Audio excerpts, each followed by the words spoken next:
Essentially, I do have some proof, eventually it does come out, that I was targeted by the alt-right for wanting to be with a non-white woman. And that is why I was accused of cucking out, and cucking out was a problem because the alt-right had plans for me. Okay? And the issue is, this comes from a gentleman named Tig Manson, who was they smell of the alt-right.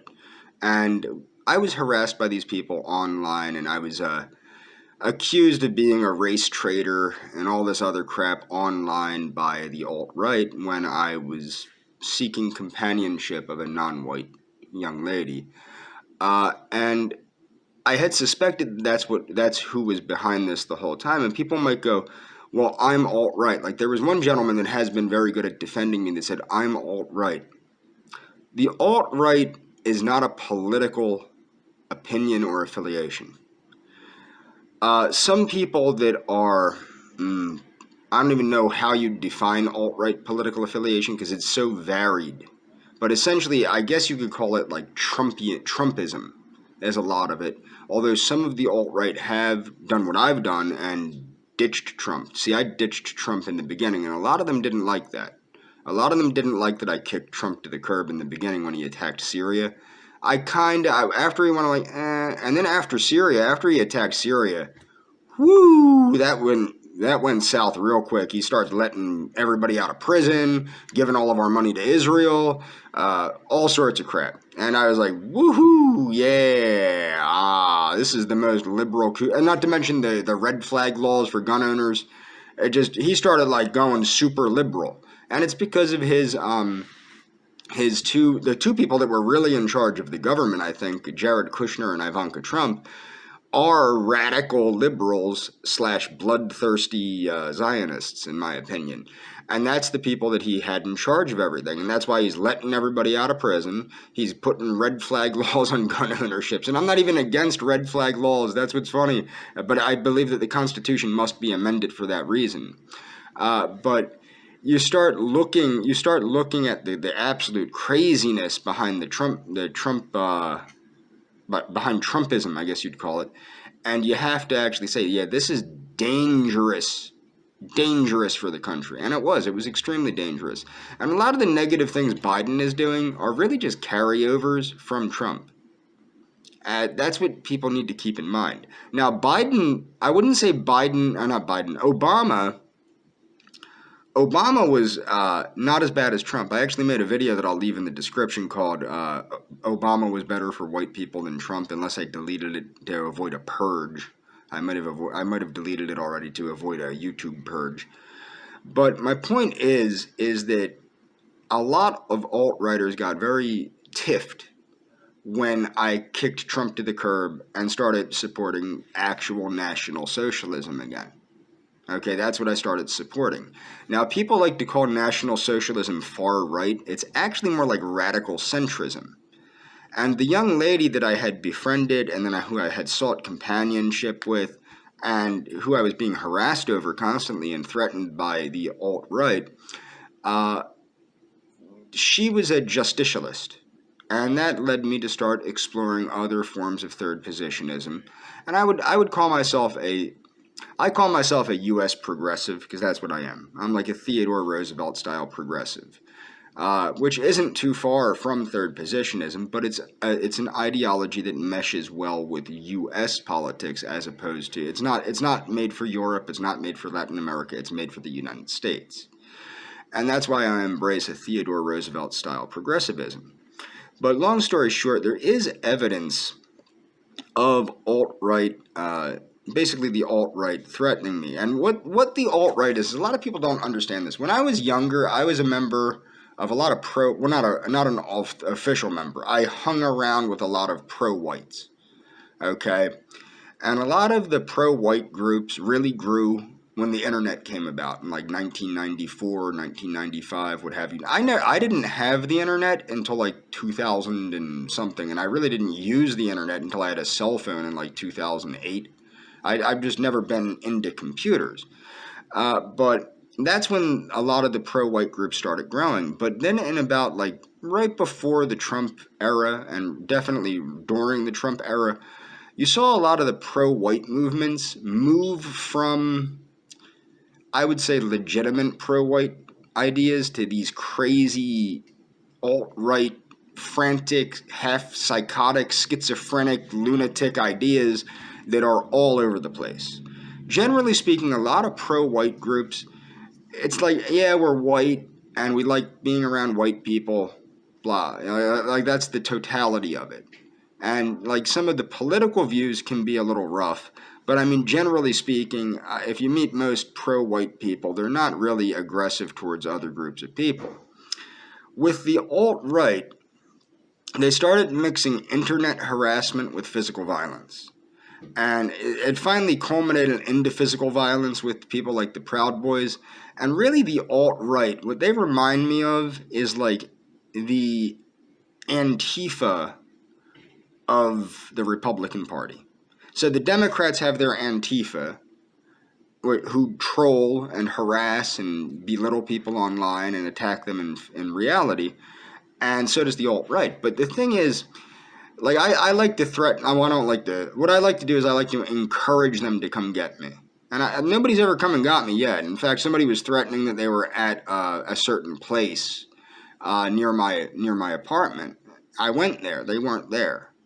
But the thing is, I'm not easily physically intimidated. Like if people want to physically intimidate me, they'll find out that it's not that easy.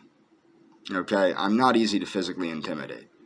And a lot of the alt-right, like a lot of the Antifa, are not exactly ideal physical specimens. I'll just put it that way. They're not exactly ideal physical specimens. But the proof that I got is, if you look in my comments section, there's a lot of cryptic computer nerd nonsense about me ascending to a higher place if I forget the young lady that I was seeking companionship with. And the good news for me is I kind of did forget her, because she don't want to be with me. Although I think she was misled, she don't want to be with me. Okay? And she didn't want to clarify things with me on a person-to-person basis, and she chose to do it through alt-righters, which was not the right thing to do for her or me. But I'm not going to drop it. This is the thing. I can't drop it because you can't defame somebody publicly like that and make up false criminal records. You can't even tell their true criminal records online to harass and have people get them. This is very much against the rules of conduct online. It's illegal. You're not allowed to do that. It's against federal law. In fact, I used to, out of curiosity, because I have younger people in my family, I would regularly check the sex offenders registry to make sure there weren't any sex offenders near me. And it states, that you can't be using that information to harass or whatever, or attack these people. And the same is true with any criminal background check. So what these alt-righters did, like on Daywave Radio, is very much against federal law. Very much against federal law. And I will be contacting the FBI on the suggestion of a friend of mine that practices law to have this taken care of. But what's interesting is that these people, why do they do this? Why does the alt-right have like this computer presence? Like a lot of us old-fashioned, I guess you'd call skinheads, we were into like working out at the gym. A lot of us were into like straight edge. I wasn't into straight edge, like the music or whatever, and I didn't get into veganism until later. But straight edge is basically like salubrious living, and people can look up what salubrious living is. But it's veganism and exercising, living a straight edge life, which was made by basically neo-Nazi skinheads, neo-Nazi punk rocker skinheads, as a finger in the eye of the punk rock culture that was all about drugs and alcohol and all that. And a lot of people like to say straight edge was created by the drug and like the regular punk rockers. They never want to give credit, because a lot of Antifas are straight edge now too. They never want to give credit to the people that really did it. But the thing is, a lot of them are straight edge, so a lot of them were into like working out, staying in shape, being healthy, not engaging in premarital sex, living a clean, sober, and productive life was the idea of straight edge. So that's what a lot of National Socialist people did. I never really cared for the punk rock type music. I was more into classic rock, honestly. That's my kind of music. But that's the gist of that. The difference is the alt-right are people that grew up on the computer. They grew up on the internet. They grew up plugged in. And they've been playing video games so long that they're beginning to think they live in a video game. So the online harassment is an extension of this mindset that everything that's taking place in cyberspace is reality. And that's why they behave the way that they do. But if you look at the cryptic messages left by these idiots, like it's all like Star Wars nonsense and all this crap. They want me to ascend to my next level. Yeah, whatever. And this kind of harassment did start at the time that I began to seek companionship with that young lady. And they were very mad that I was seeking companionship with a non-white. And it was made very apparent to me that that was the reason, mostly in private threats over Messenger. And that's a lot of it. Now that immediately translated into when she would comment on my videos or say something nice on my videos, they would immediately accuse me of using my quote, and I can't say it. I can't say that, never mind. I was going to say what they would call her. But it was a number of racial slurs, and they would say the only reason she was making positive comments on my videos was because she was my wife, and she wasn't my wife. And I think I've responded once that if she were my wife, I would be elated to have her as my wife because she's superior to any of them or something of that nature. But that's how it worked, and this has continued to spiral out of control until it has reached the point where I'm being openly defamed. Now, I've been doxxed 1,000 times. I don't care about being doxxed. The thing that people don't understand, this is what you have to remember about in the real world. So you're doxxed on the internet.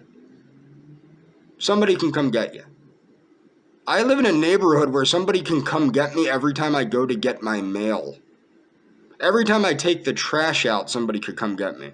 I don't live in a safe neighborhood. In fact, what's funny is the alt-right wants to, like these trolls, don't understand that, they're at a bigger risk of my neighbors than I am.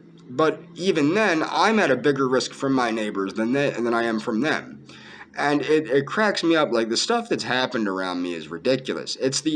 What it is the reason I can't drop this is not because of my lost friend. Okay, I can't drop it because they defamed me with lying about criminal charges that I don't have, which is very illegal, number one. And number two, that's bad for business, man. Bad for business. If it keeps me from being able to live a free and open life, especially if somebody recognizes me on the street from this, or say I'm trying to date a woman and she's a fan of their nonsense show or something and sees me. I can't handle, that can't be tolerated. That's something that cannot be tolerated. And if they think I'm going to tolerate it, they're stupid. Now, I have had my YouTube account hacked. So I don't know how that's going to work. I tried to secure it, but I'm not a computer geek. But they keep putting Revenge of the Cis material into my Eliana playlist. And it's ridiculous. Now, I don't understand computers well, but I do know that my YouTube account has been hacked because people are putting things where they don't belong. And I did try to secure my account. I don't think I did it well enough. What I think they're doing is they're resetting my password via, just the fact that they know my email is fascistclark1984@gmail.com. And for people that are curious as to what my email is, like, this is the other thing. I want every victim of Daywave Radio and the Revenge of the Cis media to please contact me at my email, which is fascistclark1984@gmail.com. Obviously, I don't think that most people can donate to the fundraiser I'm having to raise a legal defense thing, but I don't think I need it, actually. But I want anyone that has been victimized by Daywave Radio to please get a hold of me at fascistclark1984@gmail.com. fascistclark1984@gmail.com. gmail.com. And please let me know how Daywave Radio or the Revenge of the Cis media has harmed you, whether they've hurt you personally and how they have hurt you personally. I will not release it publicly, and if I do, I will ask for your consent so that I can mention it in the video, but I won't mention your name in the video. But anyway, if you've been harmed by Revenge of the Cis media, please contact me immediately at your earliest convenience at fascistclark1984@gmail.com. And somebody had told a gentleman that I was an avowed fascist. I'm not now. Okay, I do agree with a lot of fascism, but this is the thing. What is fascism? A lot of people throw that term around like it's going out of style, but they don't know what it is. And I'm assuming they were doing it because I believe the gentleman might be a homosexual. The thing is, I don't hate people like that. Like, this is the thing. People don't understand this. I really don't hate anyone. That's one of the things. I've never been filled with hate. Never been. I've been filled with reason. I've been filled with trying to understand what is the best fit for me and for my country. Politically speaking, my politics are not done by, oh, well, this feels like, I feel like fitting into this or fitting into that. Now, I was registered to vote as a National Socialist for quite a time in the Commonwealth of Pennsylvania. And frankly, I'm thinking about, currently I'm a registered Democrat. And the reason why was to vote for Tulsi Gabbard. Unfortunately, that didn't come to fruition. My point is this is beyond our political affiliations, beyond our views on race, religion, national origin, etc. People that are being victimized by Revenge of the Cis media and by gang stalkers and by all these things need to stick together, need to communicate with one another, need to share stories, and need to speak out. The more we speak out, but you can't speak, you have to learn to speak out in a calm, cool, collected manner. That's what you need to do. But please get a hold of me again at fascistclark1984@gmail.com. There will be a link. I'm also going to leave a link to my fundraiser in the comments section. Thanks. That's all.